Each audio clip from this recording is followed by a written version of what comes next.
नमस्कार, स्वागत है आपका द फोर्थ स्टेट यूट्यूब मंच पर। मेरा नाम है रविंद्र सिंह शोरा। तमाम पॉलिटिकल पार्टीज अब रिएक्ट करने लगी हैं जंतर मंतर पर। जंतर मंतर पर जो घटना हुई है सवेरे, सोनम वांगचुक को वहां से उठाया गया और उसके बाद अभी वो सफदरजंग अस्पताल में भर्ती हैं। उसके बाद से लगातार सवाल उठ रहे हैं कि आखिर डेमोक्रेटिक सेटअप में इस तरह की घटनाएं क्यों हो रही हैं और क्यों ऐसा काम किया जा रहा है जो लोकशाही के लिए ठीक नहीं है, आम आदमी के मूल अख्तियार जो हैं उन अख्तियारों से मुख्तलिफ दिख रहा है। ऐसी स्थिति में राहुल गांधी, ये लगातार चर्चाएं चल रही थी कि भाई राहुल गांधी क्या करेंगे, क्या राहुल गांधी समर्थन में आएंगे, राहुल गांधी सपोर्ट करेंगे इस पूरे आंदोलन को। तो अब राहुल गांधी का एक ट्वीट इस मसले पर आ गया है और राहुल गांधी ने खुलकर एक बात कही है। मैं आपको वो ट्वीट भी दिखाता हूं और साथ ही साथ बताता हूं कि राहुल ने इस पूरे मसले पर क्या कहा है। राहुल गांधी ने जो ट्वीट किया है वो मैं पहले आपको मैं ट्वीट दिखा देता हूं। राहुल गांधी ने कहा है कि जो बीजेपी है, बीजेपी की सत्ता या सत्य और अहिंसा की जगह झूठ झूठ और हिंसा, the core tenets of Modi government are असत्य एंड हिंसा। जो दो धाराएं या दो मूल है, जो मूल है कांग्रेस बीजेपी सरकार का, वो मूल है झूठ, अहिंसा, झूठ और हिंसा। The removal of Sonam Wangchuk ji from Jantar Mantar while he was on a non violent hunger strike is wrong. उन्होंने इसका क्रिटिसिज्म किया है, इसकी मुखालफत की है, इसका विरोध किया है और कहा है कि पेपर लीक, उसका विरोध किया है और खुलकर उसकी मजम्मत की है। आगे लिखा है, paper leaks, the rising cost of education and students suicide are critical issues for India's future. Paper leak, rising cost of education, अब देख ही रहे हैं पेपर लीक का मसला कितना बड़ा हो गया। पूरे देश में इसकी चर्चा हो रही है। नीट का एग्जाम लीक हुआ, कल ही राहुल गांधी ने छात्रों की गूंज नामक एक प्रोग्राम किया था, वो भी काफी पॉपुलर हुआ है। आगे लिखते हैं कि पेपर लीक, फिर राइजिंग कॉस्ट। अब राइजिंग कॉस्ट कितना बड़ा इशू है ये आप देखिए। सब लोग परेशान हैं, फीस लगातार बढ़ती रहती हैं। इस बार अगर 100 रुपए फीस है तो अगली बार 110, 120 हो सकती है, फिर 150 हो सकती है। लगातार कोई कंट्रोल नहीं है। एग्जाम्स की फीस अलग है, कॉम्पिटिटिव एग्जाम्स है उसके लिए बहुत फीस भरनी पड़ती है, पढ़ाई के लिए लगातार बहुत दिक्कतें हो रही हैं। Rising cost of education and student suicide are critical issues for India's future. और कई स्टूडेंट्स परेशान होकर एक्सट्रीम स्टेप्स ले लेते हैं। कल ही हमने देखा राहुल गांधी के मंच पर जो देहरादून में वो बोल रहे थे, तो रिया के पिता आए थे और उन्होंने बताया कि उनकी बेटी की तैयारी कर रही थी, लेकिन पेपर लीक हुआ और बहुत परेशान हो गई थी। उन्होंने रोते हुए कहा कि भगवान करे ऐसा किसी के साथ ना हो। ये मुद्दा भी कल उठा। फिर आगे लिखते हैं Rahul Gandhi, no amount of force can deter, ये देखिए बड़ी बात, no amount of force can deter India's students. Hindustan के छात्रों को कोई भी ताकत रोक नहीं सकती।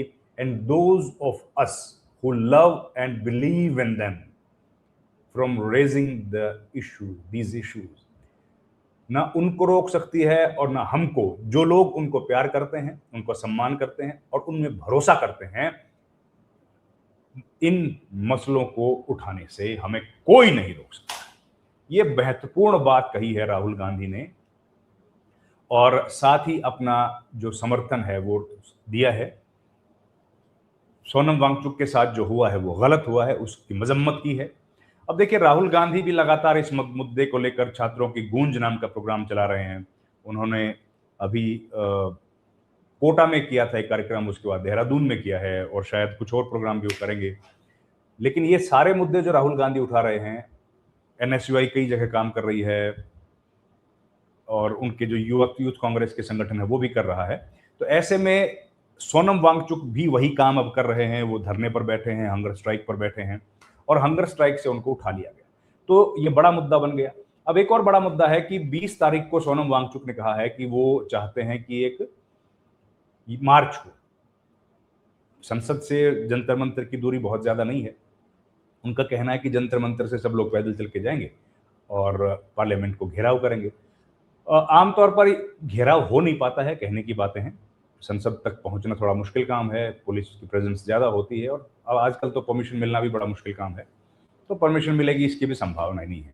तो मार्च जो है, लेकिन वो मार्च का एक सिंबोलिज़्म होता है। अगर सिंबॉलिक एक मार्च हुआ, तो लोग ज़्यादा से ज़्यादा वहाँ चले जाएँ, अपनी बात वहाँ मीडिया के माध्यम से दुनिया को बता पाएँ। पहुँचना तो संभव नहीं होता है, क्योंकि बहुत ज़्यादा सुरक्षा का घेरा रहता है, सेंट्रल दिल्ली है, कई तरह की forces, paramilitary forces, Delhi police सब तैनात रहते हैं, तो जाना तो संभव नहीं है।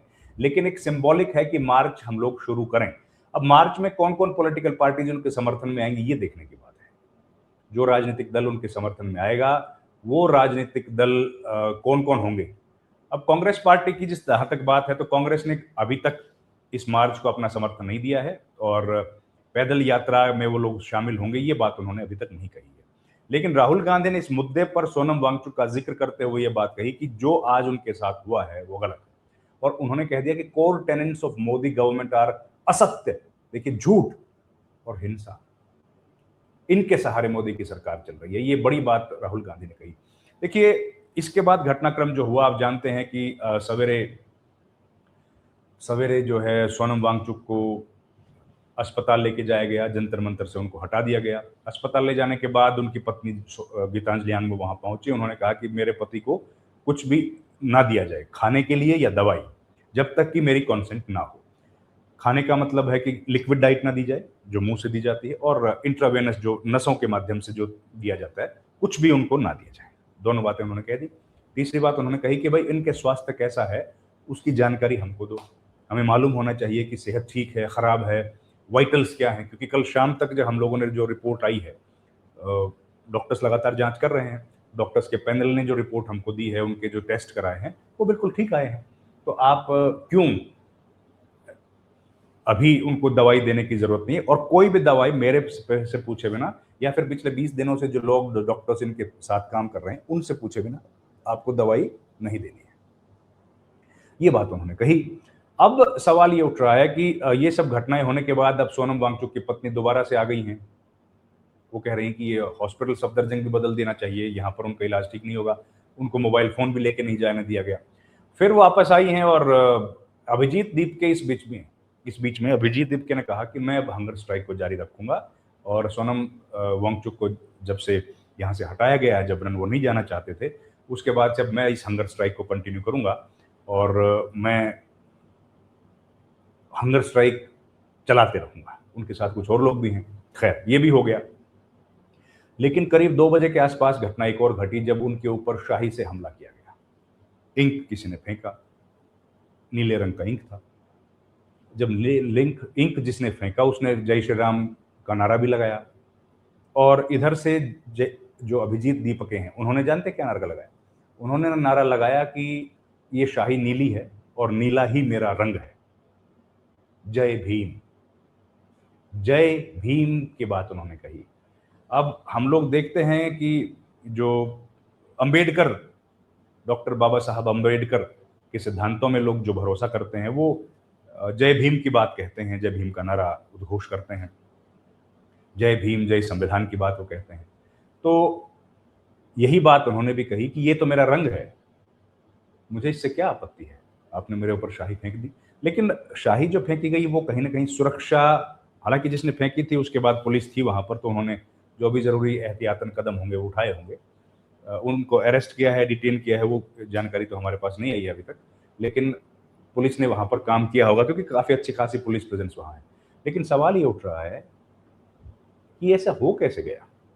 इतना नज़दीक जाकर किसी ने उनके ऊपर शाही फेंक दी।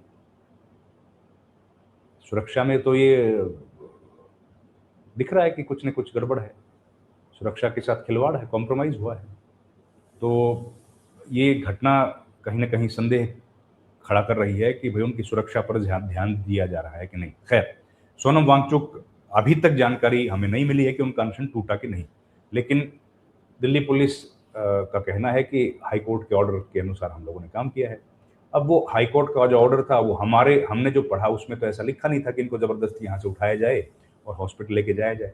हाँ, ये ज़रूर था कि भई इनकी सेहत का ध्यान रखा जाए, किसी भी इंडिविजुअल की सेहत का ध्यान रखना चाहिए। पर दिल्ली पुलिस ने किस तरीके से पढ़ा है, वो दिल्ली पुलिस जाने। इस वीडियो में इतना ही। आपसे गुजारिश है हमारे चैनल को लाइक शेयर सब्सक्राइब जरूर कीजिए। आपका बहुत बहुत धन्यवाद। Thank you very much. नमस्कार।